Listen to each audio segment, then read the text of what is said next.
So yeah, this workshop is just how to make money as a photographer. We'll be trying to give you like a lot of tips and advice on how to optimize your revenue and your sources of income. So we're going to give you a lot of information, and then at the end we can really go a bit more deeper into every matter and every subject. Yeah, the goal here is not to go super deep in anything actually. It's just to give you an overview of all the possibilities that they are. And for those of you that already came to the live version of this workshop, we found more things that we added to the slides and things like this. And then if you have more questions, we can go more deeply into it, but it's just an overview of all the possibilities you have, and hopefully you discover something new. Exactly. Yeah. Okay. So for those who don't know us, this is the both of us. This is Jonas, I'm Julia, and we met during a photo shoot a couple of years ago, and we were met as photographers, and we realized we were facing the same problem, which was that we were broke students. We didn't have money, and we wanted to try a lot of new things and a lot of new gear, but we just couldn't afford it. And it was so frustrating, and we thought a lot about it. We met several times like, okay, let's try to find something to solve this problem. And at the end, we ended up founding Beazy, which is our startup at the moment. So we're going to explain a bit more about it. So basically, we're just a platform for photography and filmmaking equipment rentals. So you can rent anything you need from local photographers and filmmakers. So cameras, lenses, drones, but also studios. And the other way around, if you need something, you can just simply share your equipment and make an extra income from it. So we're not only about sharing equipment, we also have this vision of becoming the best friend you could get as a creative and really help you share ideas. So we started hosting a lot of events. The first one was a little bit over 1 year ago, I think. And the idea was with these events was just like to create the biggest community of creatives. So we started in Berlin, and now we have almost 100 attendees on average. We had some with over 200 attendees. They go from meetups, photo walks, workshops, contests. We have a little bit of everything, and we're trying to involve a bit everyone in the community. So we hosted, I think, 60 in the last year or something. Yeah, it was quite a lot, and we want to keep doing that as well. Fuck. Yeah. Sorry, I couldn't go to the next slide. Got it here. So why this workshop? So we worked with a lot of photographers. We have 3,000 in our community, and filmmakers as well, actually. And we realized both of them require a lot of time and a lot of money. And it's a super competitive field. There's so many. All the people listening to this workshop right now are actually competitors.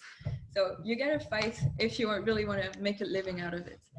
And a lot of people actually think that you often have this struggle, like, should I be making money or should I be an artist? Because they think that both cannot be possible. And our goal today with this workshop is simply to show you that it actually is possible to have both of them at the same time. Mm-hmm. So why us? Like I just said, we're not professional photographers at the moment, but we worked with a lot of photographers in the last year. So we gathered a lot of experiences from a lot of people in the creative industry in general. So we partnered with large industry players. We worked with IM, we've worked with the Berlin Photo Week, we worked with Skylum. We also collaborate with local and global brands, creative agencies. We worked with Zalando. And I guess the main thing is that we're the founders. We have a startup. And it's actually not so different than being a photographer. You have to struggle. You have to find all the hacks to kind of optimize your revenue, make it actually work. And a lot of marketing things. Make a living out of it in general. And yeah, last, we also have a global vision, I guess. We're 4 people in our team, 7 nationalities in total. And we have experience within the creative industry in different countries. So we kind of gathered everything together and trying to give this presentation today. Sorry. So overview of today. First, we're going to go through the must-haves. So everything that you absolutely have to do to start making money. Then second part is going to be about earning more. So all the tips, all the tricks that, should work for you. Mm-hmm. Third part is going to be spending less. And the fourth is going to be, I guess the most important is just how to work safely and legally. It's the most boring part, but yeah, we have to go through it as well. And we're going to try and answer your questions about that at the end, hopefully. Exactly. Yeah. And last part would be Q&As. So we'll be here for you. Yeah. So first, for the must-haves, first of all, you need to build your portfolio, of course. So the first thing to do this would be finding your niche. It could be portraits, weddings, or architecture, landscape, street photography, whatever it is. But you need to define yourself as something, and you need to really be precise about what you're doing. Photographer is too large. You really need to choose what you're doing, and then you can target people. This is especially important as well on the marketing side because different customers are in different places and you talk to them in different ways, and you need to really understand who you are, what you do, who is your customer, and who are you talking to, I guess. And the first step in doing this is really finding your niche and really sticking to this niche once you found it. uh, a second tip would be working a lot of TFP, joining events and workshops. This is really important in order to grow your network, build your portfolio, and get more opportunities. Most opportunities come when you know people. You can create your own luck, I guess, and luck gets created when you go and talk to people and put yourself out there.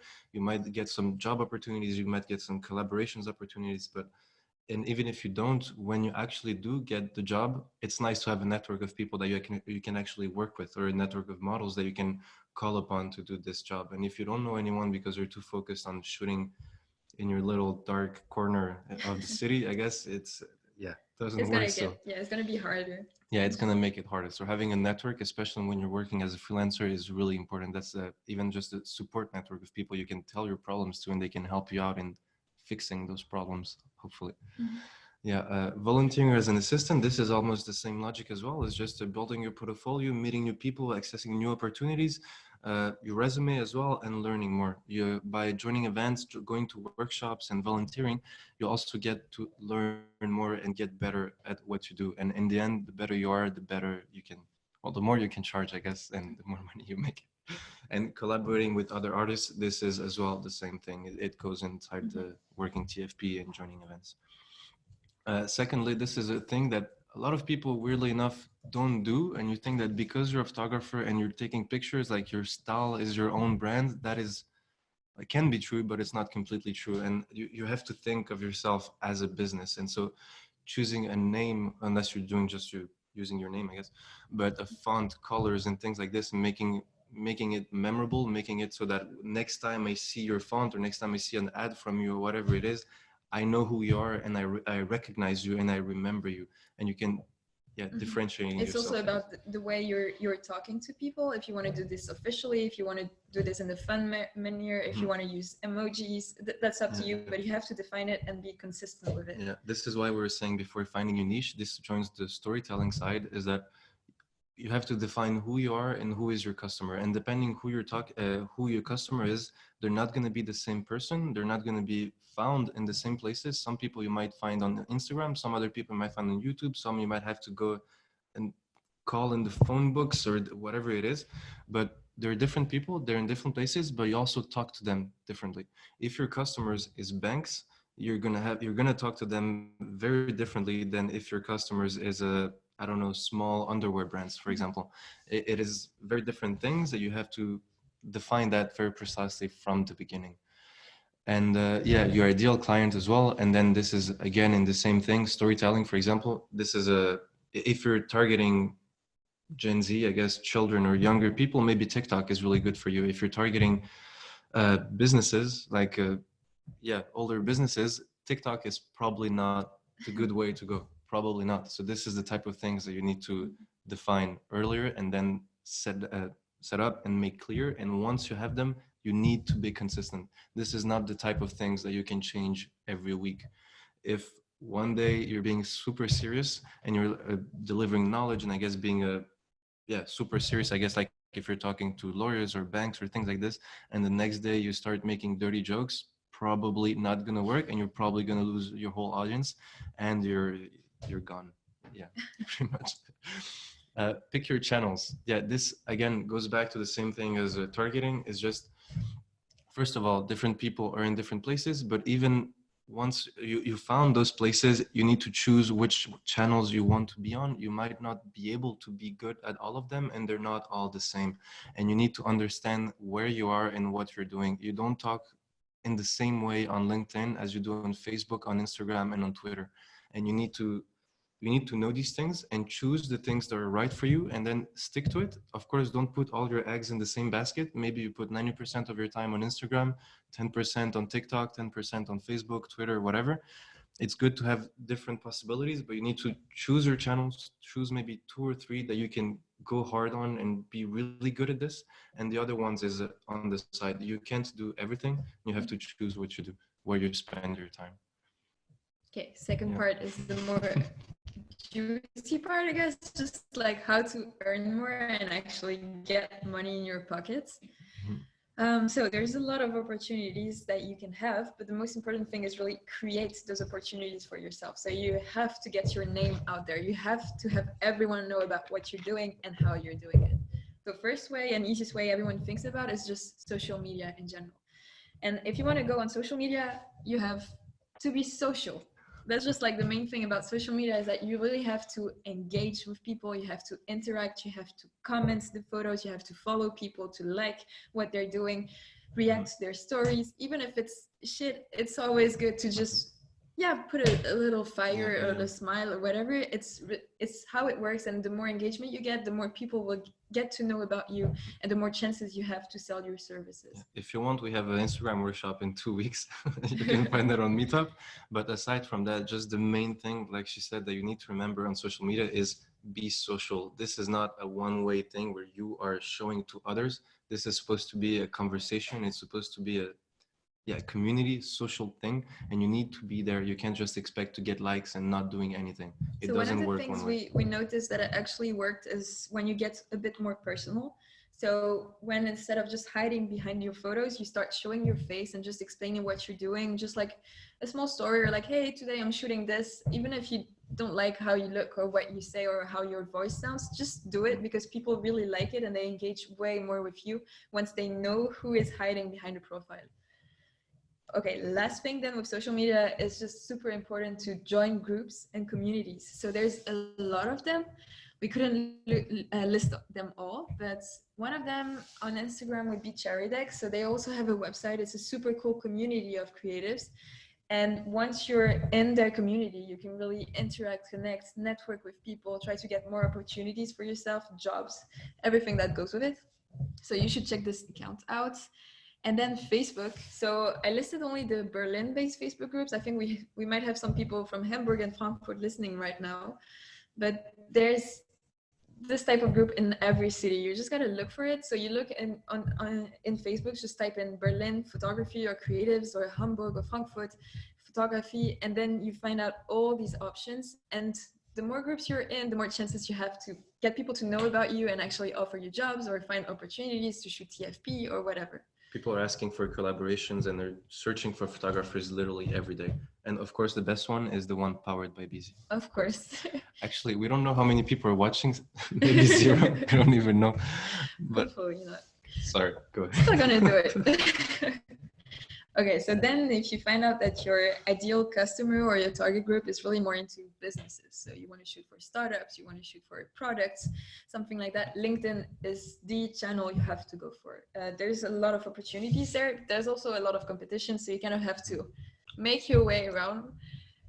And yeah, for example, if you check only in Berlin, there's like over 7,000 photographers, but you get a lot of jobs published on LinkedIn as well. So you try to connect with the people from the creative industry that are surrounding you, and then you get more access to the job offers. So for example, here you see there's like 220 photographers in Germany. So photography jobs in Germany in total. So one at Zalando, one in Avan May. So it really depends, but you gotta be there to find it out. Mm-hmm. Yeah, sorry, I clicked somewhere and then, yeah. Oh, yes, also, we have also a LinkedIn workshop in a month, and it happens that I use LinkedIn quite a lot, and we have tons of automations and little bots you can use to automate all of this work. LinkedIn is incredible, and it's also incredible because you can find ways not to do the work. That is pretty good. All right. Other channel, other social media, YouTube. So YouTube can be super good to get different source of revenue, because they don't only come from the views you get from videos, but also you can have from the collaborations, the clients that you can get. And one of the tips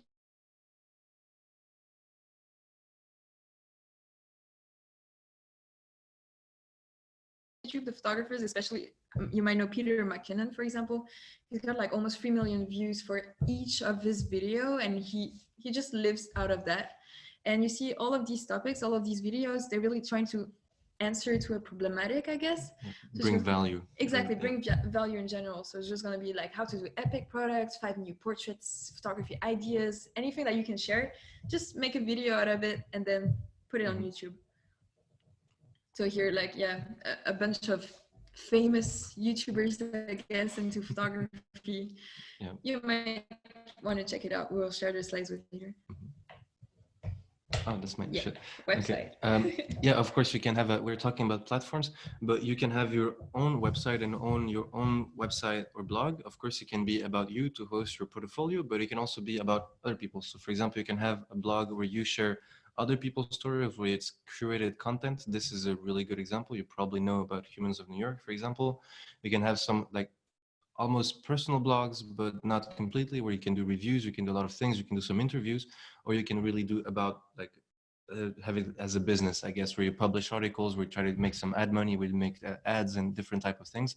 There are a lot of possibilities of different blogs that you can do, and you can, I forgot this one, another example, but you can also build these blogs very easily. So just to give you some example, you probably know about these already. So WordPress, and you can use Elementor to just drag and drop and build your websites in about 15 minutes for free. So Elementor on WordPress is really good. You can use Squarespace, you can use Wix, and they come with a lot of plugins for e-commerce. You can sell your things, etc.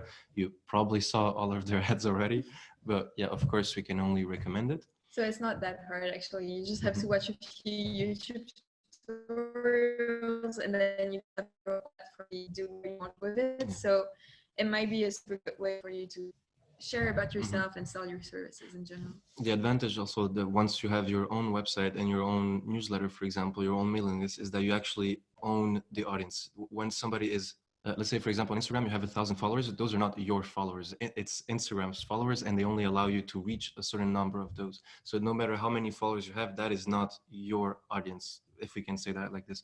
But when you have like your email list, when you have 2,000 emails, you're almost guaranteed to reach those 2,000 emails. When you're on your own website, it's your own property, your rules, and you can do whatever you want. So you have way more freedom. And in the end, when you have an audience on your website, that audience is worth a lot more than Instagram or whatever. Okay.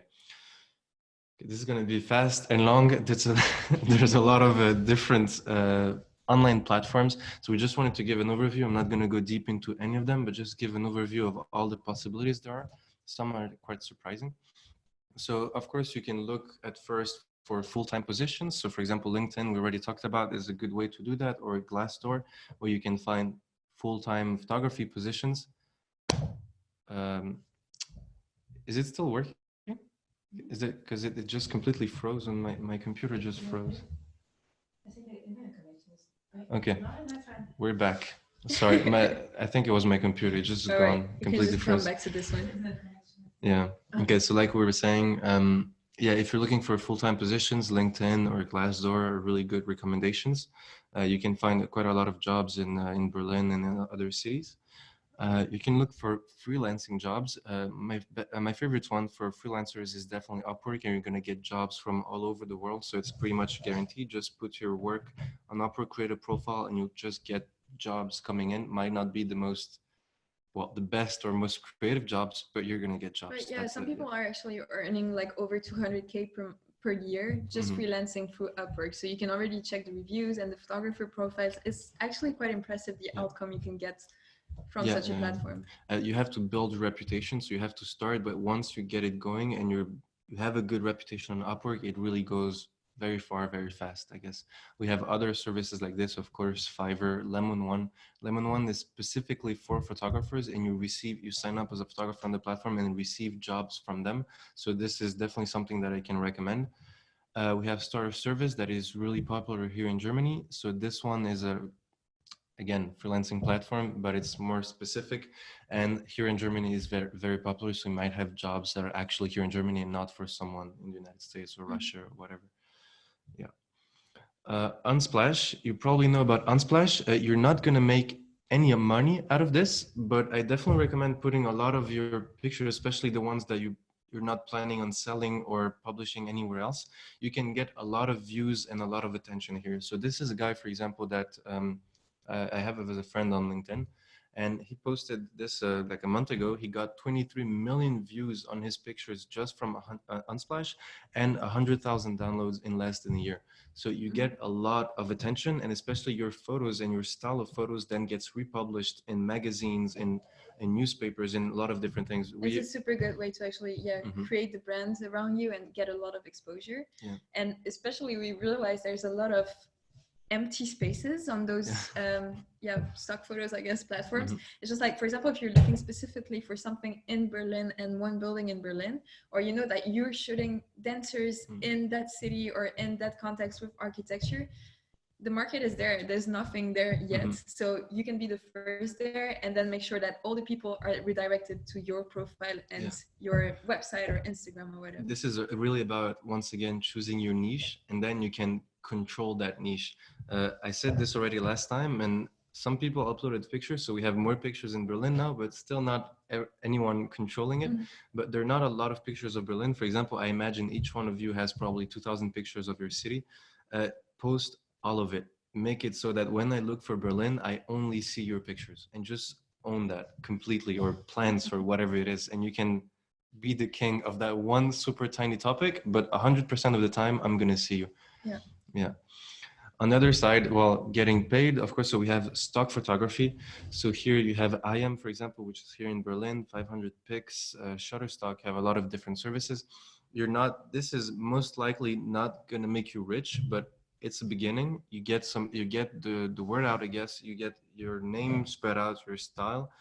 But it's, I guess the best strategy is, once again, don't post here your best pictures. These are the pictures that you're not planning on selling or using in another format.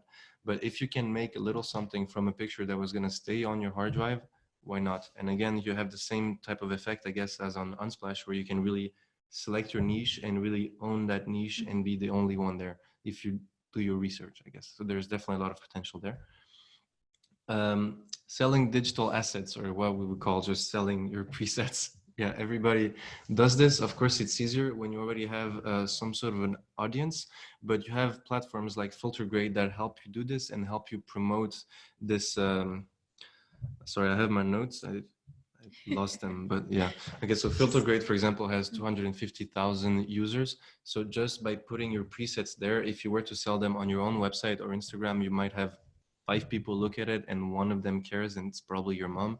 But now you can actually show your presets to 250,000 people, I guess, and actually get some money from this. So of course it's easier when you already have an audience, but if you like editing, if you have a good editing style that people like for pictures or videos, whatever else, this is definitely a recommendation. Here are just some examples, for example, on how it shows up. I guess you have Ollie Cricket here, Noise 7, different things. This is surprising, but actually, for those of you that like to write, Amazon, I definitely recommend Amazon here. Write an ebook. Actually, write a book. You can write a book, write 15 pages on Word, on Google Docs, or whatever it is. Download it, upload it to Amazon KDP, Kindle Direct Publishing. In less than 5 minutes, your book is available all over the world as an ebook, and then you can also publish it as a paperback version. And you only pay to print the paper version when somebody buys the thing. And of course, Amazon does it, and they take care of sending it, etc. So you don't waste any money before you actually make some money. And the big advantage here is that you're automatically shown on the Kindle ebook and on the Amazon website right away. So your work is shown to 300 million people in less than 5 minutes.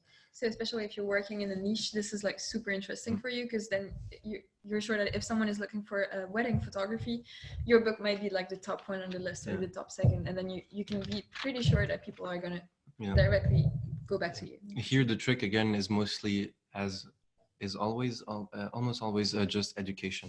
So not just telling your story unless it's a really incredible story, but mostly tutorials teaching people something. And if you have something to teach and you don't mind writing a 15 pages ebook, definitely do this. And just to give you here some example, you have a lot of things, but you also have a lot of empty space. So this is just about doing your research and finding the space that you can own and finding your little niche in there, finding what's missing. Yeah. Okay, so definitely ebooks is definitely a good thing. And then Blurb, it's a similar but not really. It's a photo books actually. So a lot of people buy photo books. IKEA buys tons of photo books just as decoration. And so you can Blurb allows you to print, to prepare and create these photo books and only print them on demand when you actually sold them. So you can make this as a product that you're going to put on your store, on your whatever. You're going to sell through your Instagram, and it's only going to get printed, and you're only going to pay for the print when somebody has already paid for it, and then Blurb is going to take care of sending it. And once again, here you have the advantage that it's also you have the middle section there, I guess. They're also distributing this on tons of different websites. So you have access through Blurb. You can access the 300 million Amazon customers, Barnes and Nobles, and tons of different bookstores. So the advantage of this is really you're in front of millions of people in a few seconds, and you don't spend money. That's also cool. Next one, selling prints. You can sell prints in a lot of different ways, but Etsy, I can only recommend Etsy because you can just, you print one picture, take a picture of that print, maybe not even need to actually print it, and then put it on Etsy. And you'll only print the picture once it's actually sold already. And Etsy has 40 million customers. So people are not, you don't even need to have any fans or anything. People are looking just for prints and they might just happen to like yours and they're going to buy it from you. So this is a really good way to start making a few bucks from. And if you need any recommendations on where to print those photos, if you don't have the gear you need at home to print them, we can also give you recommendations, like specifically by city. We have some knowledge about this. I have a few contacts. Yeah. Yeah. I didn't put this in the last workshop. I wasn't sure people were actually interested, but seems they are. So you have auctions, a lot of auctions. So this is more, you have to be more on the fine art side of things, but you can definitely sell your art in auctions, and you have a lot of online auctions. So for example, Paddle 8 is a really good platform. Sorry, so this can be a good bet because once again you're in front of millions of people, but also they help you get a quote on your art, get a price on it really fast, and then get people talking about it really fast. So this is just check it out if you have time. Paddle 8 is really good. And then you can have your art that shows up like this. This is an example, for example, from a German artist. And then you have the price. The estimate was between 1,000 and 1.5K. The starting bid is at 900 and it goes higher and higher and higher. And if you're good at selling yourself and your art and telling the story of what you're doing, I guess the prices can go really high, really well. So auctions, and the next one as well is really more on the artistic side of things. That's maybe what some of you guys want, but that's a whole other game to play, I guess. And you need to know the rules, and you just need to know what you're getting into. Next platform, that's a lot. Single art. This is for more established artists, but it's you could say like a curated platform to buy and sell art. So you have to be accepted. They're not necessarily going to accept everyone, but you can get your work showcased on their website, on the newsletter. They're going to help you get into galleries and promote it to collectors and different things. They say 500,000 new collectors that see their content, I guess, every month. So that's a lot of attention. It is really easy to apply and then to really have access and start selling. That is really nice. The platform seems really, really good. The only problem you also have access to other extra things. I guess the only problem here is really just on the selection criteria, which is quite strict. So you already super strict actually. So you have to be recognized already worldwide and to have like degrees from super reputable art schools and everything. So not it's necessarily harder to get there, but once you're there, it's really worth it. Yeah, it's not necessarily everything, but you just need to, it's not also for everyone, I guess. So if this is for you, or this is something that you can try, definitely recommend this platform. And you've got nothing to lose, just try it. Worst case, they tell you no, but just know that this is not for everyone, I guess, for every style as well. Next, selling your knowledge. Udemy, I don't know if you know about Udemy, but it's just online courses. So anybody can create an online course and you can buy tons of online courses, amazing online courses for really cheap. They have 40 million users. So you might notice that everything here has always something to do with knowledge and education in some sort. But yeah, this you can create your online course really fast. You can get a lot of money from this. And the really cool thing here is that your online course lives on, so you can keep on making money until infinity. It's not the type of thing that is going to disappear and in 2 weeks people are not talking about it. A good course is still a good course even 2 years from now, and you can still make money from it 2 years from now. And also they help you build some sort of community around this course, so you can keep on updating this course as time goes by and keep on making it keep it relevant, I guess, and keep on making money from it. So Udemy is definitely really good idea. So there's still like a few photography courses there, but not that many actually. So the market is definitely there, especially once again, if you have a niche, just go ahead, just take your computer, shoot a video and try to post it online, share something that you know. For example, you see this guy like photography masterclass is like 12 euros, but you have like thousands of people, like 30,000 people paying those 10 euros. It's like a super considerable source of revenue, I guess. And again, the really cool thing here is that once they bought your course, they're part of your community and you can sell them other things, I guess. So this, you need to, we talked earlier about your niche and knowing your customer. You just need to know what is your goal here. If you're just trying to make money, Udemy is a really cool thing, but you need to understand that the people who are going to buy these courses is other photographers mostly. So unless you're planning on selling long-term to other photographers, which is a strategy, you need to know what you're doing, I guess, and need to know what you want and why this is a good idea for you. It can also be just a way of making some extra bucks, of course. Yeah, so this is more classic, I guess. Most people know about it. You can sell your photos of local events to news publications or submit your photos to magazines. Actually, especially the local events things is really interesting, especially if you live in big cities, because there are a lot of things happening around you that you might not know are interesting for someone. So you might see a lot of exhibitions, a lot of manifestation, protests, whatever it is. You don't care much about it, but some magazine somewhere is ready to pay some money for that picture. And if not paying, at least publishing it and getting your name out there. So, and I bet you probably have a ton of useless pictures on your camera. So use those, I guess, and know that somebody might be interested in that. And yeah, something else you can do is also submit photos to magazines, because a lot of magazines have open submissions. So it might be fashion magazines. So those 4 magazines that you can see there are actually open for submissions.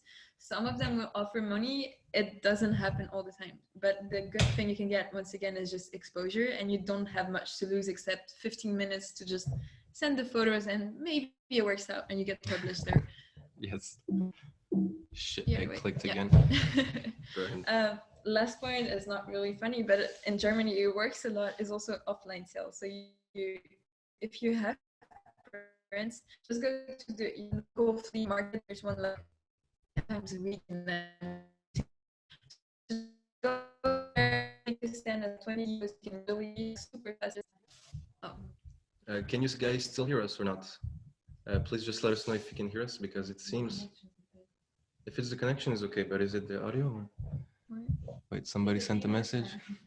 A bit. It's lagging a bit. God damn it.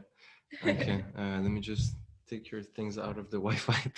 Yeah, our Wi-Fi is shit. I'm sorry. We'll make it work. Okay, we're just gonna keep going, and hopefully it's fine. Otherwise, you'll get the recording at the end. If it's terrible, try to raise your hand so maybe we can see it, and we'll try to make it better again. Okay, so just offline sales really quick. There's a lot of flea markets. You pay 20 euros to get there. You can make a lot of profit, and it's pretty easy. So just have your prints ready, go there spontaneously on a Sunday morning, wake up at 7 a.m., get your stand and sell your things.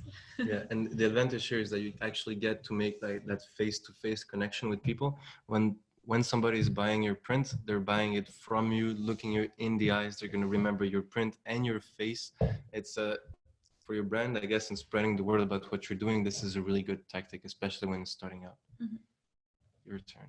Okay, so last opportunity is everything that is offline. So offline events, we just talked about offline sales, but in the events category, there's a lot of opportunities as well.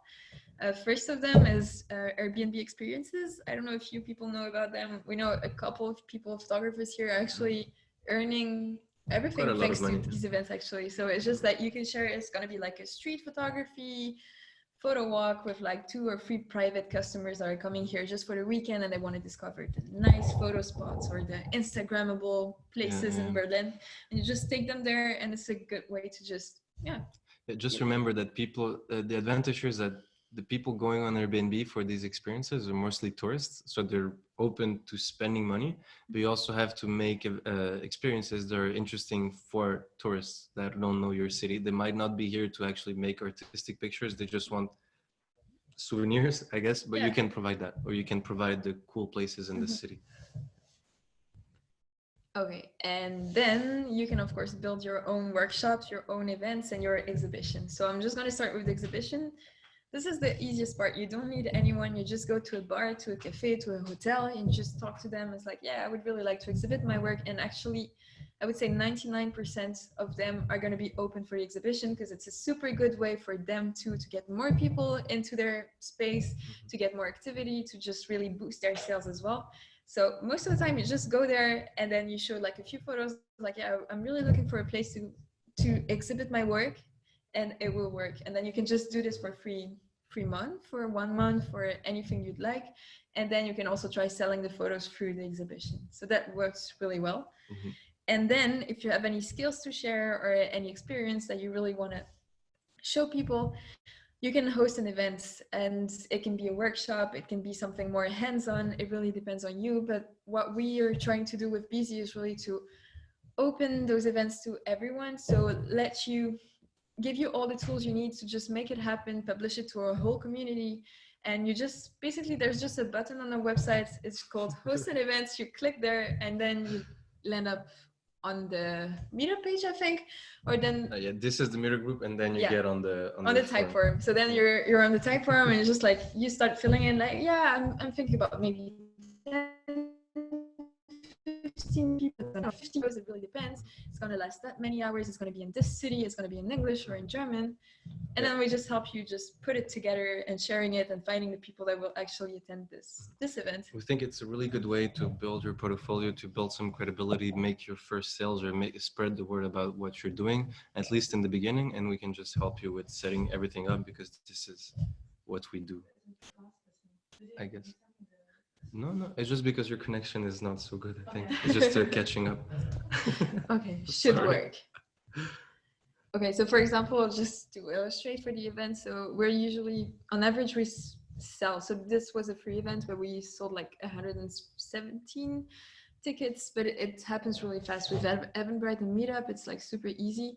That was one of our latest workshops, so you make 600 that easily, just having us sharing marketing workshops for you. This is another one, 780 euros. Yeah, these are two workshops by photographers working with us that just wanted to give a workshop just in one afternoon, and they made 780 euros in one afternoon for just one workshop, and sharing something that you are already good at, that you know. It doesn't take you so much time to build this workshop, to put up to put together some slides. It's a lot of money compared to the work it actually takes you to do it. Yeah, sorry. So we talked a bit about Beazy, so we wanted to do like a proper introduction about what we're doing. Basically, one of the ways we offer you to just earn more money is by sharing your gear or sharing your home, if you have a nice home or a studio. So every item is insured up to 30,000 euros. So if you decide to share it to other local creatives or photographers, you can be safe. And you really support local creatives because you can get things for cheaper and it's easier, and you really like creating this community and networking with people, creating more opportunities for yourself also to collaborate, work with other artists. And most important thing is that you can fix your own price per hour or per day. So it's really up to you if you think your gear is like highly valuable, or if you think it's just a small thing but you want to try renting this prop for like 10 euro per day. It's really up to you.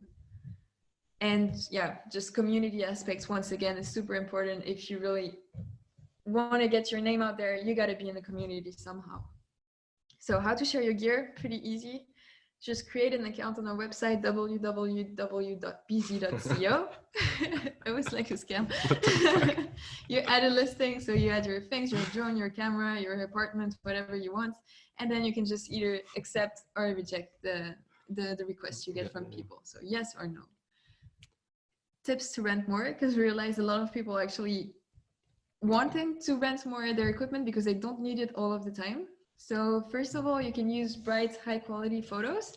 It helps a lot. You're a photographer, you can at least get a proper photo of the things you're trying to rent. Otherwise, it's getting Yeah, harder for but people to trust you. this is also in the just we don't know why exactly, but better pictures sell more. That's just a fact, and we see that everybody who has like really clear pictures, high quality pictures, just sells more. They get way more views, they get way more clicks, but not Amazon pictures. A lot of people are going to go on Amazon and just download a picture. It has to be your picture, but if it's a picture that we can see, this is the actual camera I'm going to get, and it's beautiful, it's gold. Oh, good. Yeah. Set competitive pricing, so you can fix your own price, but sometimes you want to rent your Sony for like 150 per day, while someone else in the city you're living in wants to rent it for 50 per day. So you gotta find that balance if you really want to get more rentals. And you can also create bundles. So instead of having only the Sony, it's like, yeah, the Sony plus the 50 mil for the same price, and that works a lot. Yeah. Also, if you bundles, also if you tell people that I can teach you how to use it, that also works quite a lot, because quite well, because a lot of people are renting things for the first time, things that they want to try before they buy. So if you explain to them how it works, that is yeah, really nice. A stupid thing, but it's also important to make sure the request emails don't go to spam, because a lot of people get a lot of requests and they don't even see them, and we don't have those SMS notifications things yet. Working on it, should be on the website soon. And of course, add descriptions of the gear, add description of yourself, so people can really trust you, feel like you're a real person, a real creative in general. And spread the word, of course. We can see my smiley, yeah. No. Yeah. Okay, got back there. So a bit of insight of what people are actually renting at the moment. So you have a lot of different things actually. So you have gimbals, you have cameras, you have neon light tubes, have really different things, soft boxes. So it can be anything you have. You can actually optimize your incomes by just sharing it. Most interestingly, actually, is not people are not what most people are renting, I guess, is not like a super high-end camera or something like this, but it's most often something to complete their kit or to that they need for this one specific shoot, unless it's a bundle. So for example, the neon tube is not necessarily something you would buy, but it is really nice to have for that one day, for example, or for that one shoot or things like this, or people are renting just one softbox or one things, or things that you don't have at home but you actually need. And then there's the other part about sharing your space. So if you have a professional studio or more like a nice home or something that this is quite original or photogenic in general, you can also just share it. So we have like here a few examples of the prices people are actually fixing. And the cool thing is that it actually works. So for example, one of the guys just got a rental for like 1,350 euro for one day. So that might also help you just go to the end of the month. So you never lose anything by just trying it and putting it on the platform, on the website. So he made $1,000 while being at work, pretty much. That is pretty good. Yeah. Then third part, just spending less is going to be faster. It's just a few tips to kind of make sure you're not spending too much for everything you're doing. Once again, rent and buy for cheaper. Now you understood. You can also rent from local creatives on Beazy. So if you need something, you can get it super easily. So 40% cheaper than traditional shop. You just check the website, you find what you like, you review the listing, and then you book it, you set the pickup, and that's it. Second part is also about buying secondhand. So if you need something, there's this awesome website that's called MPB. I'm always saying MVP, but MPB, and it allows you to just get secondhand gear, but they verify everything. They really have like this full quality control. Or it's refurbished equipment, so you know it's going to work. It's not like eBay where you're not sure what's going to happen. Exactly, yeah. So they check everything. You get it from them directly. There is also insurance sometimes, so it's really worth it. If you need to buy something, just take a look and try to get it secondhand. Look for contests. So it's not really about saving money, but it's also all the little tricks you can get. You can get sometimes money, you can get just advantages or win prizes. It can be super interesting. Yeah, you can win cameras and things like this. So just a couple of websites to just keep up with the competitions. You have photo contest deadlines, which pretty much aggregates all the big photography competitions in the world. So just check out the website from time to time, see if there's something that you could apply to. And if it's finishing and not too late. Sometimes you can win a lot of money. They're like big prizes. Sometimes like 1,000 euros, 100 euros, a camera, a lens, or something like this. But it's always that one camera that you didn't have to buy, so that is pretty good. Same goes for photo contests. Photo contest 2020, for example, you have the deadlines for all the big photography contests. If you just do a little Google search, you find tons and tons as well. And we're hosting one actually. Oh yes, Forgot to yes, put I it in the forgot. slide. Yeah, we actually have a contest here in Berlin. It will end in May, so the submissions are open right now, and you can get a prize to rent some gear on Beazy, and you can get like a full hotel night in Lisbon and or in Berlin. You can choose that. Just stay in Berlin. Most important thing is that the team is about diversity in Berlin. So if you shot a photo in Berlin that kind of shows this anti-racism vibe, just share it on our website, and you get more chances of winning. Yes. Last little competition thing, we have Viewbug, for example. It's not really a competition, it's more a community of people that create competitions for each other. So you have people that you can set up yourself a competition and give a prize, or you have also brands that create this competition. It's nice to just be part of the community and just constantly be there, because you have 100 competitions every day, and you can win, like you see here, a Canon 5D Mark III or MK3. So yeah, lots of different things. You have a lot of different contests. So there's so many that you shouldn't waste time applying to everything, but just apply to the ones you know you could win. And you probably have a big library of pictures that you can just use for lots of different things. And yeah, not all of them are like super big prizes. Some are really a lot of money or like really big things, and some are just a little something, but it's always doesn't cost you much. It's always nice to have. Yeah. Also about collaborations and TFP, instead of spending money trying to book a model or anything, you can just try working really with people open for TFP. One of the websites is huge in Germany is called Model Mayhem, and you can really book your models, and a lot of them you can just post your project, and then you can really find a model that is wanting to work TFP to collaborate with you. Second thing is, again, Facebook groups. It's so good. There's one in every city, I think, for like TFP shootings. Sometimes you have photographers sharing what they're doing. Sometimes you have models, sometimes makeup artists, sometimes stylists. And you just kind of have to be there, reply to people, comment, send messages, and then you can really build your whole concept around TFP. Just Hamburg, for example, I just checked out, there's like also a lot of them, and there's almost like 3,500 people per group. So the opportunity is just there. You just have to go there and post something. Yeah, the really cool thing here is that you can build a network of models, and when you actually have a job, you have a lot of models and different models, hopefully, that you can work with and just call upon to, in like less than a day, to schedule a shoot. This is a big advantage when you have the job. Last thing would be ambassadors programs. That's also a good way for you to waste less by just getting free camera or getting free equipment and just posting and sharing that you're sponsored by some brand. So for example, Canon, they have a huge ambassador program where you can be officially like a official Canon ambassador, I guess. And then you get camera, you get equipment, you can test out everything you need. You get some awesome advantages, and you can just apply on their website. So there must be like somewhere to click, and you just click apply, and you send your link, your portfolio, your Instagram, everything that goes with it, and then you might get a chance to be accepted there. Of course, this is not for everyone. You're not necessarily going to get in, but most of the time you have nothing to lose by trying, and you never know who they're looking for. So just don't be scared and actually apply, try it out. Even if they don't accept you right now, you might get a contact, they might get a reply and an opportunity later on. So take the time to just apply to this type of things. There's several for like almost every camera brand or props brand you can ever think of. So DJI also, they have an affiliate program, so you can make money if, for example, you're sharing a video you shot with their drone or a gimbal. You just put the link, and every time someone clicks on the link, you just get money from it. So that's really worth it.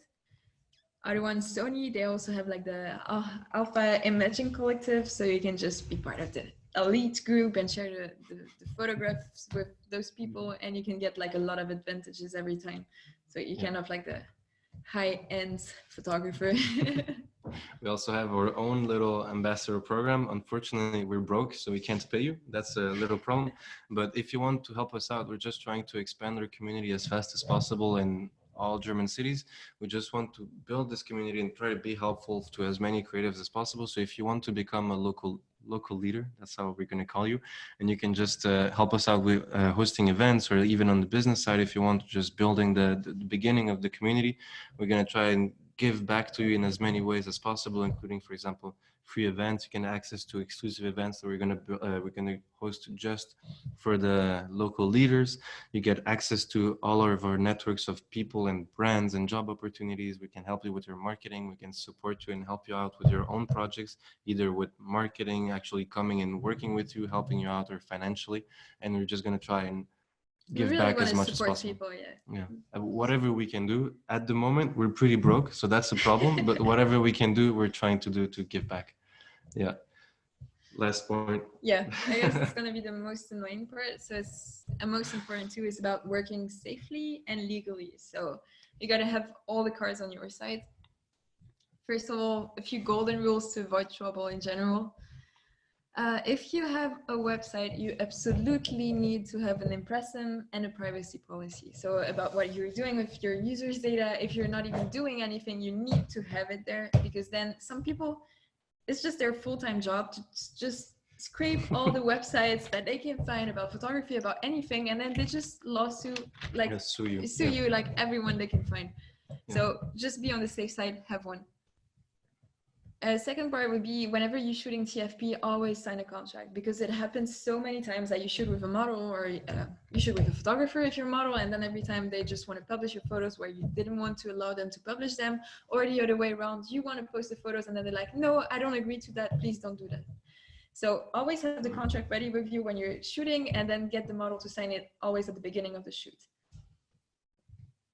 Last part. Don't share or sell anything without getting the involved party's authorization. This is pretty obvious, but yeah, be careful, because people really, really care about that. Most of the time it's not a problem, but you get sued that one time and you have a 10,000 euro bills and you're fucked. Yeah. Happens. Then main thing, so register your freiberufliche Tätigkeit to your local Gewerbeamt and the Finanzamt. So if you're making money, you have to declare it. You can't just make money and then try to hide it somewhere and trying to hope that nobody finds it out. So be clear about it. Declare yourself as a freelancer. Make things official, so you can be safe about the taxes and everything that is related to that.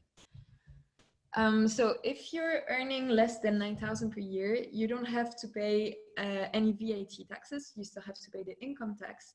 But if you're earning... Wasn't this 17 or? No. And now it just changed in November, I think, or just, that was December. The thing we forgot to. So now it's like 22,000 per year. And if you're under 22,000 per year, you don't have to pay VAT, but you still have to pay income tax. Maybe that was confusing. We'll get back to that. Okay. Get a liability insurance. That's super important if you're shooting somewhere or anything. It can always happen. It just splits something on your camera or on someone's floor, and then you get a lot of problems about that. Or you can hurt someone with your camera. You can crash your drone on someone's face. You want to avoid that. You really want to avoid that. So get this insurance. It doesn't cost much, but it's a very good protection for yourself. Especially when you're working on jobs, and it's very easy that you just break a little something and you're in a very fancy place and the bills start going up and you just can't afford it. So it's just a precaution. And last part, if you have a lot of high value equipment, it's always mandatory to just insure your gear, because it can always happen that something floods your apartment or something happens, someone takes it and breaks it while you're shooting. You really want to avoid that and be protected for that, especially if it's your main job. Yeah, of course. All right, about image theft, just how to protect yourself. First of all, you can always add copyright notices to your website. It's actually super mandatory. It's just like a small text. You can find templates everywhere online. You just take it and you put it on your website, so you're on the safe side and people can't steal any shit from you. Watermark your images. Yeah, that's a tricky topic. It's the whole debate. It's super disgusting, but that's one of the best ways to protect yourself. So maybe find a discreet way to watermark your images. You can test different options and see how it goes. It depends on where you post them, what you do with them, but some people hate it, some people love it, but it Love works. it, I'm not sure, but yeah. At least it works. Then last thing, there's the DMCA badge that you can add to your site. It's a law for protection against theft. You have to pay like, I think it's like €8 or €9 per month, and then they take care of everything if you find out, or if they found out that someone stole your images. So they really help you get protected, they help you find a lawyer, they help you deal with everything, and they help you get your money back. So it might be worth it. And yeah, some platforms already have copyright infringement terms. It's not super clear. Most of the time it's really case by case. So for example, Instagram, normally they have these terms. So if someone steals your photo, they should protect you. But sometimes it's really hard to reach out to them to make sure that they can actually help you. You just go on the bottom of their 10,000 messages list, and they never come back to you. So be careful about it. You need to know that like the rights are there, like you have your rights, but they're just never going to help you out. So don't count on Instagram or Facebook or anybody else to help you out. Even if a platform usually gets back to you or it seems like they're doing it, they don't have any obligation to actually help you out. So don't count on them, especially Instagram. Don't count on them. Yeah, fuck me again. Yeah. Okay. Take away a few things we learned today. Create your brands. Once again, define your style, your customer, the type of photo you want to share, everything that is related to your brand in general. Share and collaborate. Of course, try to get your name out of there. Give before you get. It's always good to just give a little bit to get a lot of exposure, and it always gets back to you in some way. So you always get something out of that. This is very important, especially in the photography, in the artist community. I guess there's this whole debate of like, should you do things for exposure, should you get paid for it? Of course, it's better if you get paid for it, but in the beginning, you have to realize where you are, what game you're playing, and you have to realize that you have to build a name for yourself, a reason for people to buy your pictures. Almost like we say, everybody's a photographer today. Everybody has an iPhone. You need to be able to differentiate yourself, and you need to be willing to give a lot before you actually start getting things back. This is really important, I think. So the social media thing is just like, try to not put all of your eggs in the same basket. You never know what's going to happen to one of the platforms. So try to be a little bit everywhere, but not too much, because then you don't get enough attention, and not the attention you were expecting to get. So 1 to 3 social media channels. Then you can pick your online platforms if you want to do freelancing or full-time or selling prints or writing books. Just figure out what works for you and try to spend less. So really optimize your income and everything that you can get. Okay. Thank you. That was it.